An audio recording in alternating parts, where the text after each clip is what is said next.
Vamos a escuchar el comentario político de René Delgado. Querido René, ¿cómo estás?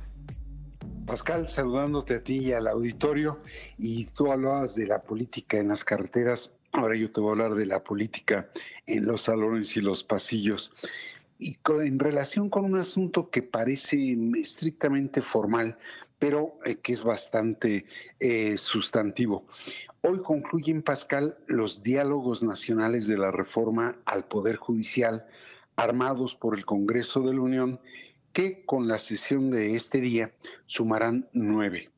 Asimismo, la semana pasada se llevó a cabo el foro organizado por la Universidad Nacional e increíble y tardíamente, a mi parecer, falta por realizarse el próximo martes y miércoles el Encuentro Internacional sobre Independencia Judicial, Reflexiones desde la Judicatura, convocado por la Suprema Corte y el Consejo de la Judicatura. El punto importante, Pascal, es que con la conclusión de aquellos diálogos, el Poder Legislativo, que finalmente resolverá la iniciativa del Poder Ejecutivo que toca el corazón del Poder Judicial, estará en condición de iniciar las sesiones de la Comisión Legislativa de Gobernación y Puntos Constitucionales para dictaminar ese proyecto legislativo. Y por lo dicho, Pascal, tanto por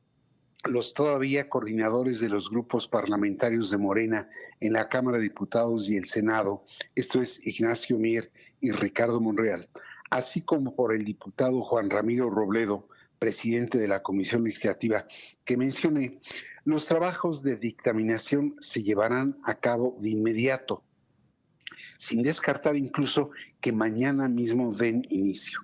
Según eso, en ese dictamen se habrán de incorporar las conclusiones de los diálogos y se introducirán ajustes menores a la iniciativa originalmente presentada, todo con el propósito de tener listo el dictamen en 15 días y discutirlo y aprobarlo en esa comisión entre el 21 y el 22 de agosto. En tal condición, y por lo dicho por Ricardo Monreal, quien pasará del Senado a la Cámara de Diputados a partir del 2 de septiembre, o sea, prácticamente 24 horas después de iniciado el periodo ordinario de sesiones, podría discutirse y aprobarse esa reforma en el Pleno de la Cámara de Diputados.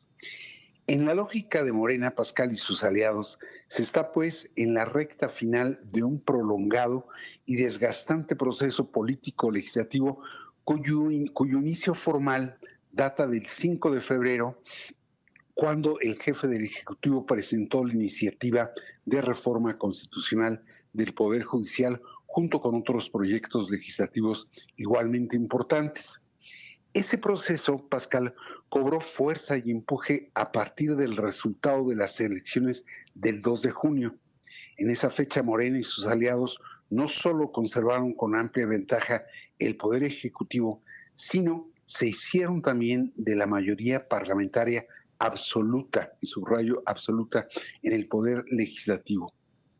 De tal dimensión fue su victoria que ahora los ha llevado a considerar que cuentan no con esa mayoría absoluta, sino incluso con la mayoría calificada en la Cámara de Diputados y con posibilidades de completarla en el Senado, y por lo mismo pueden reformar la Constitución a placer y a gusto. Morena y sus aliados dan por hecho y derecho que con el reparto de las diputaciones plurinominales que hará el Instituto Nacional Electoral el 23 de agosto, contarán con la mayoría calificada para reformar la Constitución.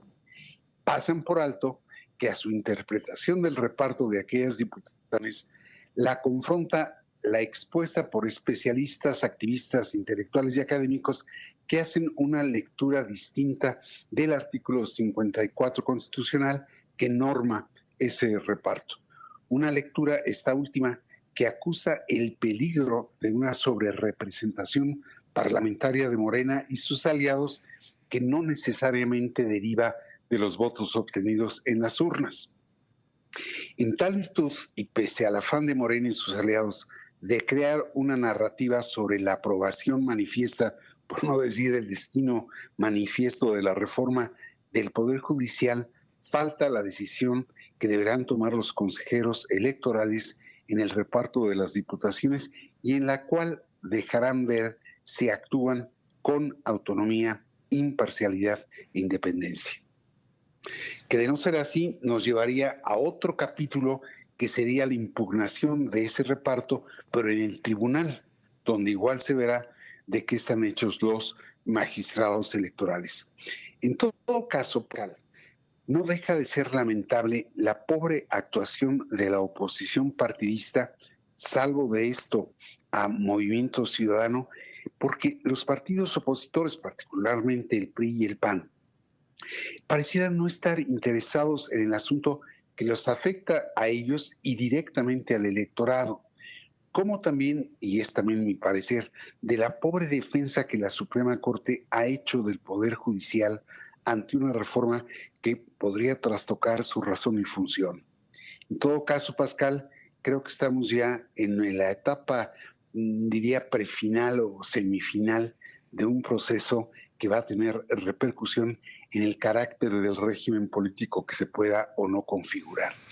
Pero bueno, creo que hay que tomar nota que estamos ya al cierre de este momento delicado de la política legislativa. Pues sí, estamos en unos días, digamos, si contamos los 30 de septiembre, los que quedan de agosto, 50 y tantos días que podrían implicar como tú dices, un cambio de régimen como no se había visto pues en décadas, ¿no?, en este país. Querido René, pues vamos a ver, como tú dices, la argumentación tanto de los consejeros del INE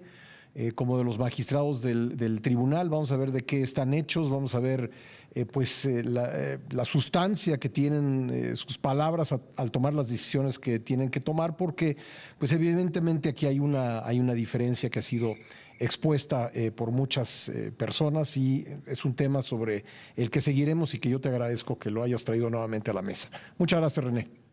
Te mando un abrazo, Pascal. Otro para ti, gracias. Gracias, ahí está René Delgado, escúchelo martes y jueves aquí en La Primera Emisión.